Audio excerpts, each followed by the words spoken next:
Yes guys, welcome back to another video.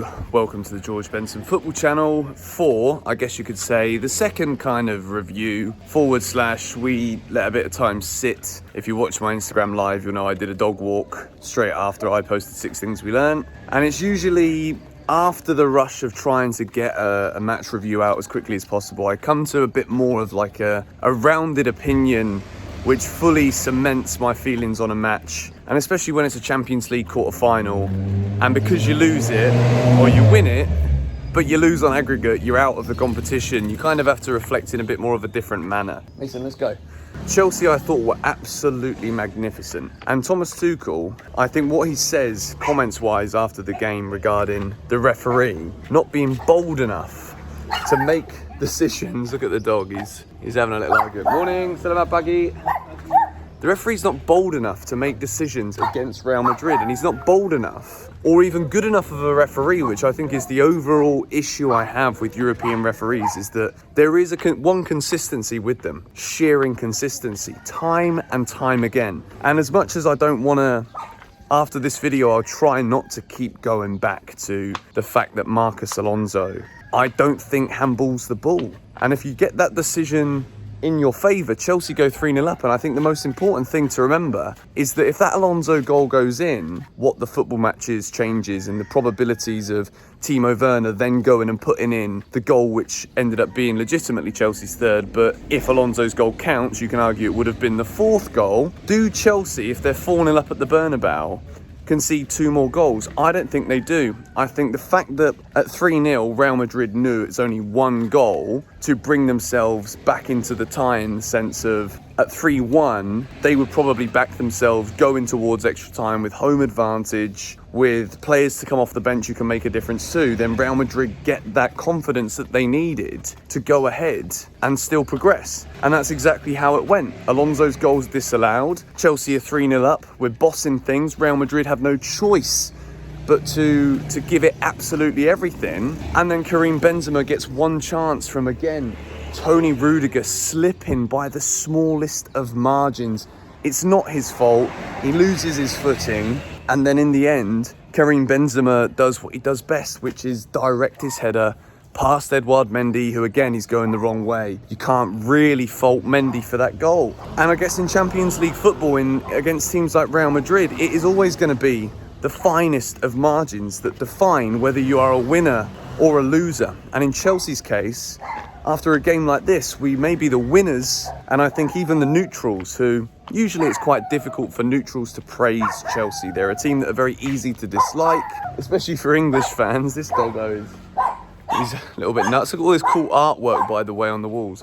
But Chelsea are a team that are very easy for people to dislike. But I think even the most hardcore Chelsea hating neutral would look at what we've done over the course of the 120 minutes in the Bernabeu and be like, you know what, Chelsea might have deserved a bit more than that. But at the same time, when it comes to football, you can never deserve any more than what you actually go away with. As much as we can complain about Alonso's goal probably should stand, in my opinion. Let me know, please, in the comments down below what you actually think about that, because my overall reason for making this second video is the fact that I feel as though Chelsea have been robbed. It's a robbing from my opinion, but I would love to know what you guys think about that incident in particular in the comments down below. I keep walking the dog backwards and forwards here, up and down. He wants to go back down to the river, but there's too many houses and people still sleeping, so I don't really want to be the guy who's talking about my team lose a football match and wake people up in the morning with a dog as well. It always goes down fantastically well. But yeah, how do we move forward from this? What do we take from this to know that we can be here again?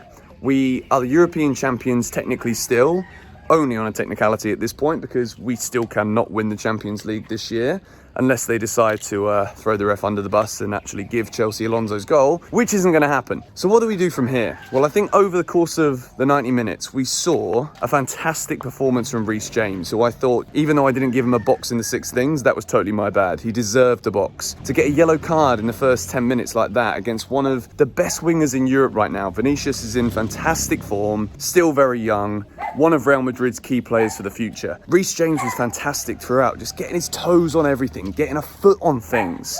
in positions where it looked as though Vinicius was going to get to the byline and then cut it back to Benzema, and 9 times out of 10, you just know Karim Benzema is going to score if he gets an opportunity anywhere within that 18-yard box. So I think Reece James did a fantastic job. I think Tony Rudiger, the header, the fight, the passion, the way he celebrates tackles as if it's goals, knowing just how important these moments could have been for Chelsea. Tony Rudiger's got to be given whatever contract he wants. I firmly believe that if Chelsea can lock down Tony Rudiger to sign a new deal, then whatever happens with ownership, I think it is one of the key things that needs to be done in order for this Chelsea team to keep growing, in order for this Chelsea team to continue to succeed. I thought Kai Havertz was very good. I think Mason Mount, again, the finish is absolutely exceptional. It's a sublime goal, and I think he fought and was one of the driving factors behind Chelsea's resilience, even though you can argue it wasn't resilience because we do concede 2 goals and end up losing the tie. I think Mason Mount's drive was sensational. Thiago Silva, I thought, looked very, very good again at the back. In terms of building, what I really wanted to talk about here, how do we move on from feeling robbed? How do we move on from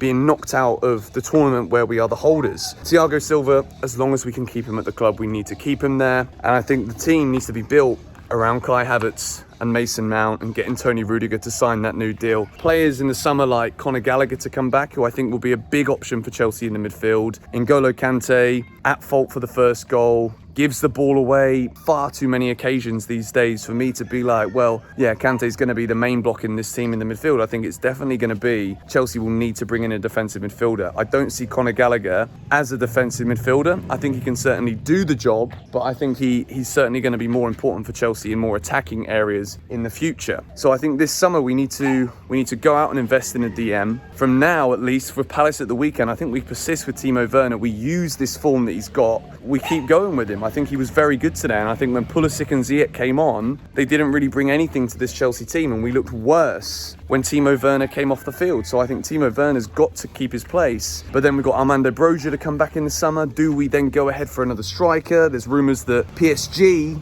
are trying to lock in talks with Romelu Lukaku. At this point with Lukaku, yeah, okay, he was injured. He didn't travel even to Madrid.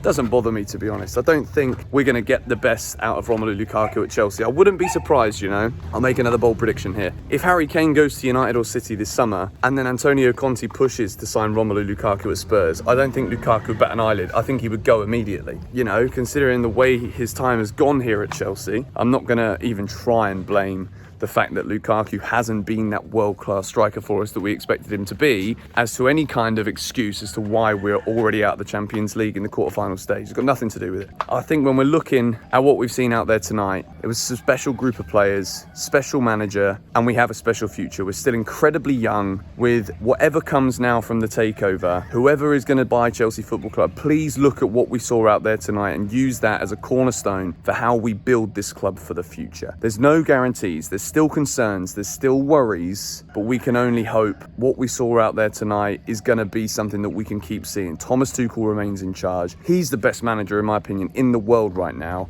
So proud of this team. Gutted is an understatement. I needed to make this video again straight after I did the 6 things we learned, just to kind of cement it and bury it a little bit for me. But let me know your thoughts overall on how you feel now when you're watching this video compared to how you felt straight after the game. My dog is now tangled up in something, so I'm gonna have to go and get him out. Thank you guys for watching. Subscribe to GBFC if you're new, hit the like button if you did enjoy this video, and roll on the FA Cup semi-final at the weekend at Wembley against Palace. Come on, you Blues.